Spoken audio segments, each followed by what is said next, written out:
여러분, 가족하면 어떤 단어가 떠오르시나요? 보통은 사랑, 헌신 이런 걸 텐데 만약 가족이 사랑이 아니라 갚아야 할 빚의 관계라면 어떨까요?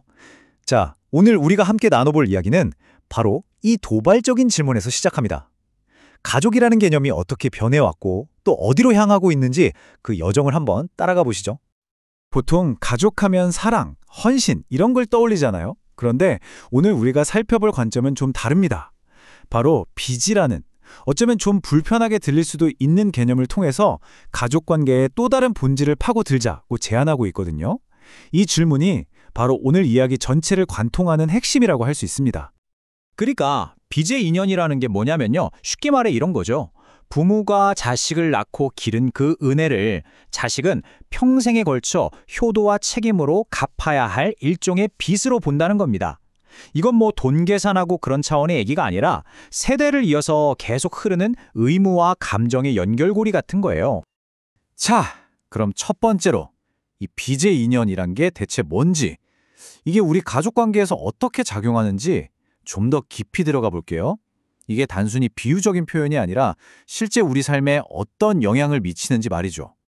여기서 말하는 빚이 돈 갚는 그런 게 아니에요. 그게 아니라 보이지 않는 감정의 빚, 기대감 같은 거죠. 서로에게 쌓인 서운함이나 풀리지 않은 응어리 같은 거요. 이런 것들이 제대로 해소되지 않으면 세상에서 가장 가까워야 할 가족이 오히려 원수보다 못한 사이가 되어버리는 그런 안타까운 일이 생기는 겁니다. 아니 근데 이런 생각은 도대체 어디서부터 시작된 걸까요? 그 뿌리를 찾아가 보려면 과거 전통사회로 시간여행을 좀 떠나봐야 합니다. 그때의 가족은 지금과는 완전히 다른 생존 그 자체를 위한 공동체였거든요. 여러분, 옛날 대가족 한번 상상해 보세요. 할아버지부터 손주까지 한 지붕 아래 정말 많은 사람이 살았잖아요. 그 안에서 가족은 그냥 같이 사는 사람들이 아니라 하나의 경제단이었고 또 가문의 대를 이어야 하는 신성한 임무를 가진 하나의 작은 왕국 같은 거였죠. 모든 사람의 역할과 책임이 아주 명확하게 정해져 있었고요. 바로 이 지점, 여기서 가족의 역사를 쥐바꾼 엄청난 변화가 일어납니다. 과거에는 먹고 살기 위해 똘똘 뭉쳤던 경제 공동체였다면 지금의 가족은 개인의 행복, 정서적인 안정감을 중요하게 생각하는 심리적 공동체로 그 성격이 완전히 바뀐 거죠. 무게중심이 확 이동한 거예요. 이렇게 가족의 목적 자체가 바뀌니까 당연히 현대가족은 엄청난 변화의 소용돌이 속에 놓이게 된 거죠. 우리가 한 번도 경험해보지 못했던 새로운 가족의 모습들이 나타나고 또 그만큼 새로운 갈등들도 생겨나기 시작했습니다. 요즘 가족하면 떠오르는 모습 정말 다양하잖아요. 기본적인 핵가족도 있고 혼자 사는 1인 가구, 또 반려동물이랑 같이 사는 것도 가족이죠. 심지어 피 한 방울 섞이지 않은 사람들이 모여 사는 공동체도 있고요. 이 모든 새로운 가족들의 공통점이 뭔지 아세요? 바로 생존을 넘어서서 서로에게 심리적인 안식처가 되어주는 걸 가장 중요하게 생각한다는 점입니다. 그런데 말이죠. 이렇게 좋아 보이는 새로운 가족 모델에도 아주 치명적인 약점이 하나 숨어 있습니다. 대부분의 갈등이 바로 여기서 시작되거든요. 우리가 미처 깨닫지 못하는 아주 잘못된 가정 하나 때문에요. 그게 뭐냐면 우리는 가족이니까 당연히 생각도 감정도 똑같아야 해. 바로 이 착각입니다. 우리는 서로 사랑하니까 조화롭게 지내고 싶어 하죠. 그런데 나도 모르게 나와 똑같이 생각하고 행동하길 바라는 획일성을 강요하게 되는 거예요. 각자의 다름이 존중받지 못하는 순간 가족은 세상에서 가장 힘든 공간이 될 수도 있습니다. 그리고 여기서 모든 문제가 풀리는 마법 같은 한마디가 나옵니다. 바로 이 사람은 나랑 다르구나. 이 당연한 사실을 그냥 있는 그대로 받아들이는 것. 여기서부터 모든 게 시작되는 거예요. 이 빚의 굴레를 끊고 진짜 건강한 관계를 맺는 첫걸음인 셈이죠. 이렇게 다름을 인정하게 되면 우리의 시야는 이제 혈연이라는 좁은 울타리를 훌쩍 뛰어넘게 됩니다. 완전히 새로운 공동체를 상상하게 되는 거죠.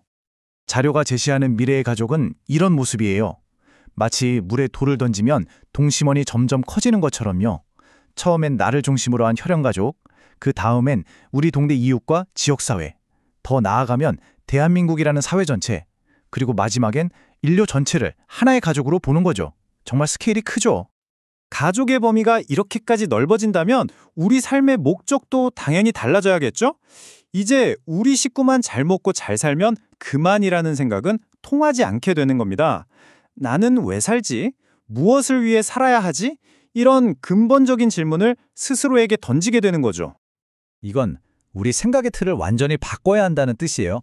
우리 가족만 챙기는 이기적인 생각에서 벗어나서 모두에게 이로운 진리가 뭔지 생각하는 쪽으로요. 그러니까 우리 가족한테 뭐가 이득일까가 아니라 어떤 게 정말 옳은 일일까를 먼저 묻는 거죠. 자, 이제 마지막 단계입니다.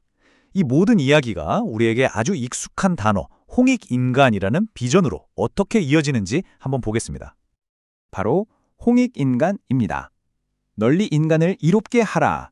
다들 아시는 말이죠? 근데 여기서 말하는 홍익인간은 그냥 착한 사람이 아니에요. 내 가족을 사랑하는 그 마음을 점점 넓혀서 결국 온 인리를 품는 사람. 어떻게 보면 가족이라는 개념의 최종 진화형이라고 할 수 있겠네요. 자, 우리 처음에 BJ 인연으로 시작했던 거 기억나세요? 이 새로운 세상에서는 그 빚을 갚는 방식이 완전히 달라져요. 단순히 부모님께 효도하는 걸로 끝나는 게 아니라는 거죠. 우리 주변에 소외된 이웃들을 돌보고 사회 문제에 관심을 갖는 것. 이게 바로 이 시대의 새로운 효이고 우리가 갚아야 할 사회적인 빚이 되는 겁니다. 아니, 왜 이렇게까지 해야 할까요? 왜 가족의 개념을 이렇게까지 확장해야만 하는 걸까요? 그 이유를 보여주는 좀 가슴 아픈 현실이 있습니다. OECD 국가 중에 자살률 1위.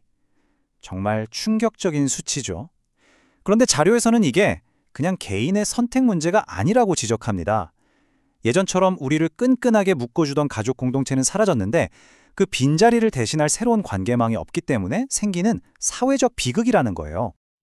그래서 내건 목표가 바로 자살률 0입니다.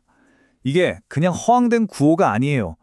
피를 나누지 않았더라도 서로에게 든든한 사회적 가족이 되어주자. 그래서 단 한 명도 외로움 속에서 쓰러지지 않게 만들자는 아주 강력한 외침인 거죠. 세상을 넓게 보라. 인류 전체가 우리의 무대다. 맞습니다.